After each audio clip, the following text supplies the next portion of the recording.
Zdravím vás, tu Marika Widermanová a dnešné video som sa rozhodla urobiť na vyžiadanie. Takže ako rozpoznať falošného priateľa? Poviem vám o 3 archetypoch takýchto falošných priateľov a ako ich rozpoznať. Takže ideme na to. Nôž, ktorý ťa prebodne, nie je ten, ktorý predvídaš, nie je v ruke tvojho nepriateľa, ale je v rukáve toho človeka, ktorý ti nalieva víno, ktorý sedí pri tvojom stole a ktorý sa smeje na tvojich vtipoch. Väčšinou ľudia sa boja predátora v kríkoch, je to biologicky dané, alebo cudzincov v tme, ale proti tomuto sa vieme brániť, proti cudzincovi sa bránime. Budujeme hradby, zamykáme si dvere, ale čo v prípade priateľa? Toho si pozývame do nášho domu, tomu otvárame naše dvere, tomu ukazujeme naše najzraniteľnejšie miesta. A to je človek, na ktorého si veľakrát treba dávať veľký pozor. Pretože ak príde zrada od priateľa, to nie je boj, to je poprava. A predtým, než vám odhalím tieto 3 archetypy falošných priateľov, tak chcem, aby ste odhodili ilúziu toho, že všetci ľudia majú dobré srdce, pretože to tak nie je. A prečo to robia? Prečo je to, že priateľ, priateľka, ktorej ste pomohli, alebo ktorému ste pomohli nájsť prácu, sa snaží, aby ste vy o svoju prácu prišli? Prečo je to, že priateľ, priateľka, ktorej alebo ktorému ste ponúkli vaše plece vtedy, keď on alebo ona bola v rozchode, sa smeje, keď vaše partnerstvo zlyháva? Veľakrát sa v týchto časoch ľudia pýtajú, že kde som urobila chybu?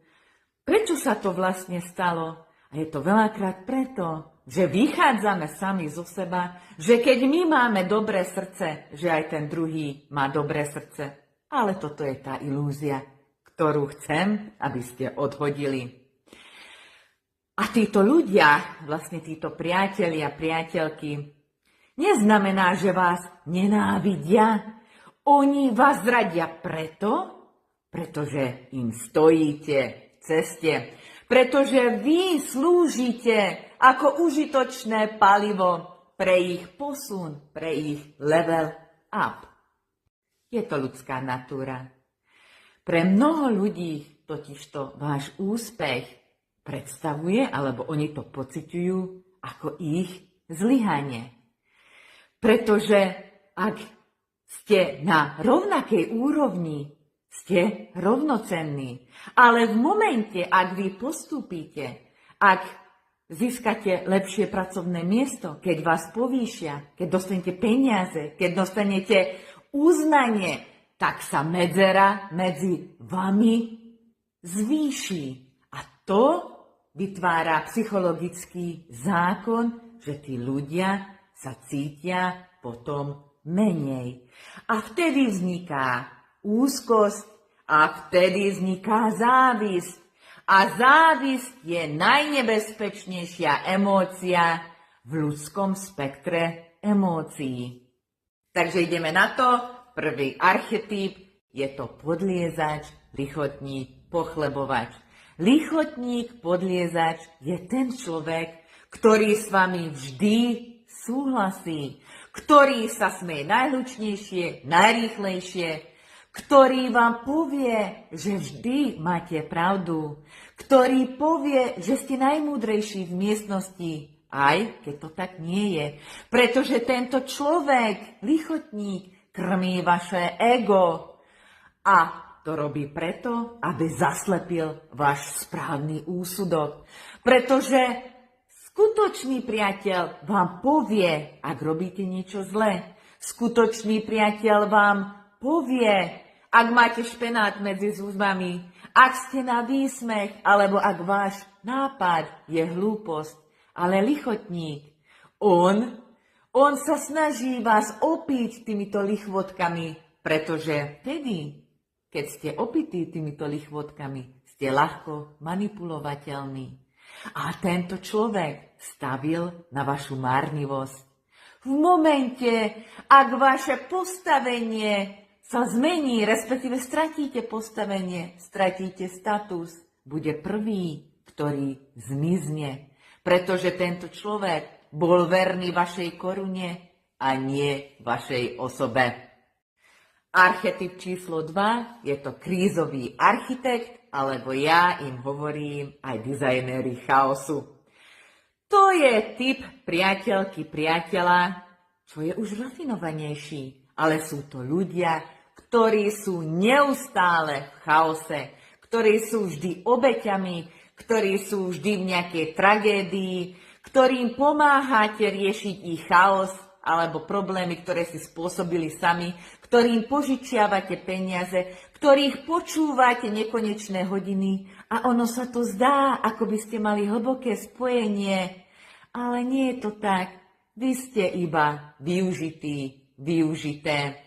Pretože títo ľudia, oni sa potápajú, ale oni nechcú byť zachránení. Oni vás ťahajú so sebou dole, aby mali na čom stáť. A čo sa stane, ak vy ste v nejakej kríze a vy potrebujete podporu, tak zrazu sú zaneprázdnení, zrazu majú vypnutý telefón, alebo ešte horšie, že vás počúvajú 2 minúty a potom okamžite presmerovávajú reč naspäť na seba. Takíto krízoví architekti, oni vyčerpávajú váš čas, vaše zdroje, vašu emocionálnu energiu a vaše sústredenie. A posledný archetyp číslo 3, je to rafinovaný sabotér alebo donášač. Toto je najnebezpečnejší typ falošného priateľa, pretože tieto typy sú chytré, sú schopné a sú to často vaši rovesníci. Oni neútočia priamo, oni využívajú hodnoverné popieranie, oni využívajú komplimenty s negatívnym úmyslom. Napríklad, aká si bola úžasná na tej prezentácii, tvoja prezentácia bola taká úžasná, ale som prekvapená, že si to tak zvládla vzhľadom na to, že si vyzerala tak unavene. Všimli ste si to? Oni pochválili výsledok, ale zasiali semienko, že ste vyzerali slabá. Oni prezradia vaše tajomstvá a maskujú to ako obavy. Ja mám takú starosť o XY, v poslednom čase žúruje až príliš často, alebo nevie sa postarať o svoje dieťa a potom prichádza do práce príliš unavená, alebo častokrát zaspáva a neprichádza do práce na čas, alebo v poslednom čase príliš veľa pije a podobné veci. Ale toto vôbec nie sú obavy, oni vôbec nemajú obavy, oni sa snažia podkopať vašu autoritu, oni sa snažia vás vyobraziť ako nestabilného človeka a naštrbiť vašu reputáciu. Oni sa snažia vytvoriť vnímanie vašej osoby ako menejcenného človeka. A keď ich konfrontujete, tak sa začnú brániť, že ale veď ty si nejaká senzitívna, veď bol to iba vtip, ja stojím na tvojej strane. Ale ako sám veľký Cezar povedal, Brutus, aj ty